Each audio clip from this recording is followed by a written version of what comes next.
7 KCAL rocks. Some stuff did happen over the weekend sports-wise. That's why we have to talk to our guy, Pep. What's going on, Pep? Hey, good morning, everybody. Yeah, stuff did happen over the weekend as we get a little bit closer to the real NFL season. I know we're all fired up about it. But here's the next big, mile marker, next big signature moment for NFL teams as they get ready for the NFL season is cut day.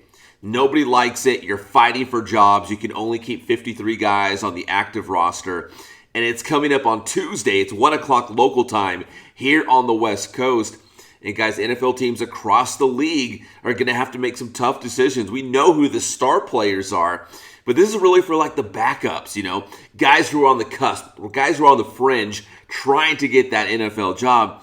Guys, and there's a lot of players out there. And some of these guys, they'll be critical players because not everyone's going to be healthy all season long. You need, that depth on these NFL teams. And I know it's not a huge day in terms of, again, those star players because they're going to be on the team.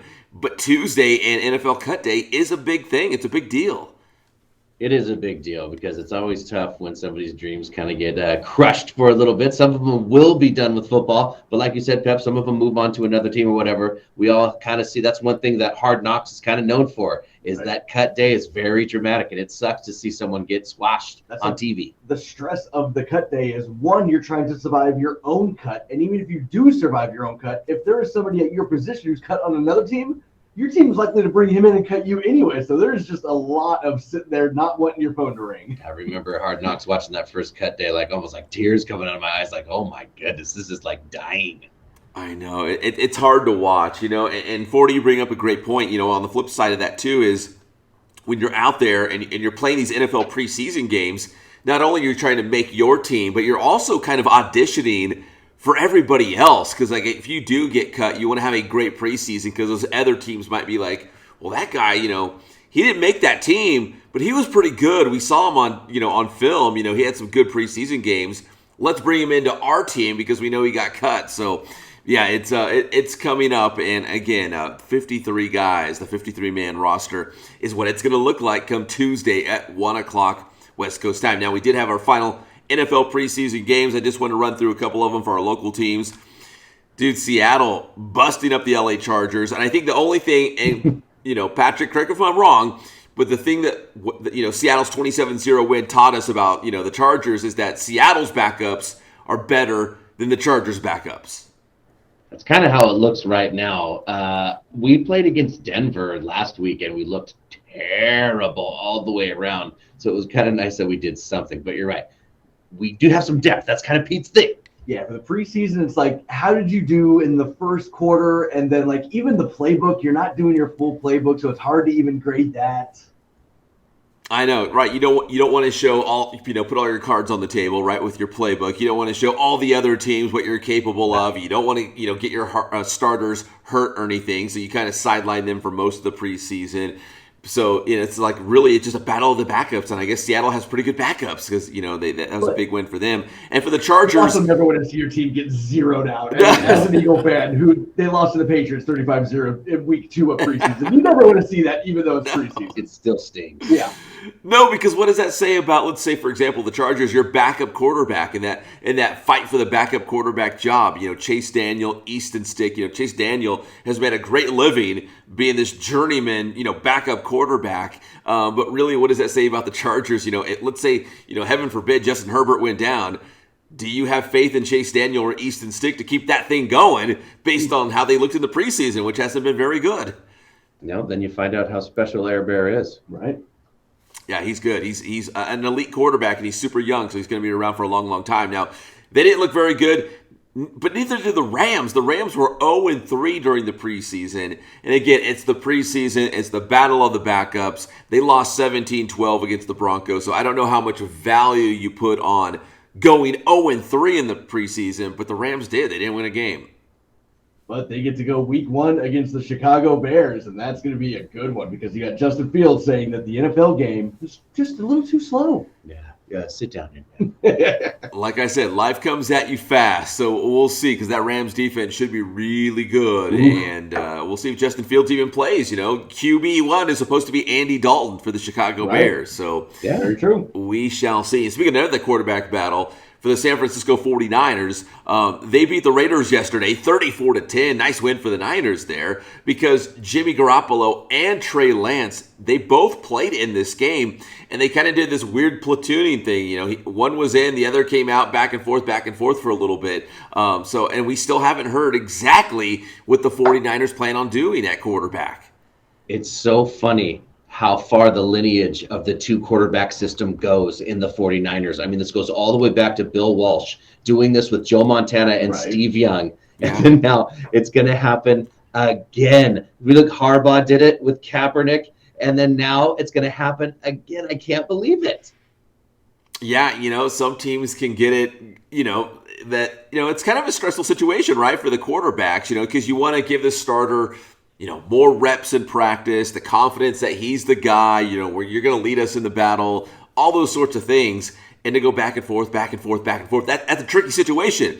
But again, remember, and I think 40, you pointed it out last week, that the NFL has like a free week. There's no games this week, so you actually have an extra week to get ready for that first regular season game. So time is on the 49ers side. Look back at Joe Walsh. Don't do it. It splits the locker room. I mean, you run that risk, yeah. Yeah, and they're both good. Jimmy Garoppolo, obviously, the more established quarterback. Trey Lance, the young guy, but with a ton of talent. So that's a tough decision. That's going to be a tough easy, decision. too. Just let Jimmy G play. He'll get hurt. The kid's in. I mean, that seems to be how it would go, absolutely. Did you see him, dude, in a preseason game? He bowled over like 5 defensive linemen, totally injured himself for no reason. Yeah, if it takes the natural, evolution, then that's perfectly fine. Like if Jimmy G got hurt, or let's say the 49ers start 0-5, then, obviously the 49ers are going to go in a different direction, right? You put in Trey Lance, and you don't even have to make that tough decision. It's like the decision was made for you. It naturally happened, or organically you have to change quarterbacks. But if they're both having a great preseason, if they're both looking good, yeah, that's a tough decision to make. But if it just organically happens, Jimmy G gets hurt, the 49ers stink, then you just do it. And no one's going to argue with it because you got to do it, right? Yeah.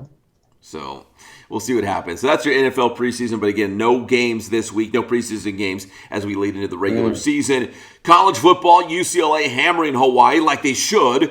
44-10 over the weekend. A little bit of confidence, a little bit of momentum as they get ready to host LSU at the Rose Bowl this coming Saturday. That's a big game. Big, massive game to start the season off with. I liked kind of watching that, though. I know it's Hawaii, and everyone wants to say it's no big deal, but there is something to be said when you win a game that you should. Exactly, right? Like UCLA did what they were supposed to do, right? If they would have lost or it was a close game against Hawaii, there'd be so many red flags going into this big game against LSU. But no, they did what they were supposed to do, and now UCLA feels like probably they have a shot. I don't know if it's a great shot, but a shot against a very good LSU team from the SEC. Step one accomplished. Early line only has LSU favored by 3.5, so not much. Wow. Could be a game. And we got USC taking on San Jose State. And San Jose State is your reigning Mountain West Conference champion. Guys, San Jose State, man, is legit. That is not an easy game for USC. And that they have come a long way. San Jose State used to be the joke, absolute tune-up game, just like we were talking about Hawaii with UCLA, but now they're actually a little bit something. I think they're still going to be the joke tune-up game. Well, against USC, yes. Yeah, should USC win? Yes. Is San Jose State pretty good as a Mountain West school? Yeah, they are. So I don't know. We'll see if they keep it competitive on Saturday. I went to the game when Corey Dillon was in, and he had 225 yards against San Jose State in the first quarter. Oh, my gosh. And finally, guys, hey, 40, you're my fight guy. I know you watched Jake Paul win over the weekend in a big boxing match against Tyrone Woodley. That's actually a legit win, right? It was by decision, but that was a legit win. By split decision. I don't believe it should have been a split decision. Watching that fight, I kind of calmed at the end. I was like, everybody afterwards is going to complain that Tyron won because, like, the few hits he landed were the highlight hits. He had the hardest hits. But outside of those hard hits, he was not throwing punches. He looked sluggish. He looked like he was holding back. It's just kind of the same Tyron Woodley we've seen the last couple of years of his UFC career, where he's not really unleashing when it looks like he could. And honestly, Jake Paul beat him in every statistical category as far as boxing is concerned. He plays some defense there, old Jakester. Yeah, right. Good. Some strategy, right? The sweet science. You got to go in there with a plan, and I guess his plan worked. Might not have been pretty, but it worked. I mean, Tyron was trying to kind of wrap this whole thing around how he's going to try and start a boxing career, but he's basically 40 years old. It's a little late in the game to be starting a boxing career, especially if he's going to be looking like that. And then tried to kind of save it afterwards by instantly calling for a rematch, because why not get another bag if you can? Is that going to happen?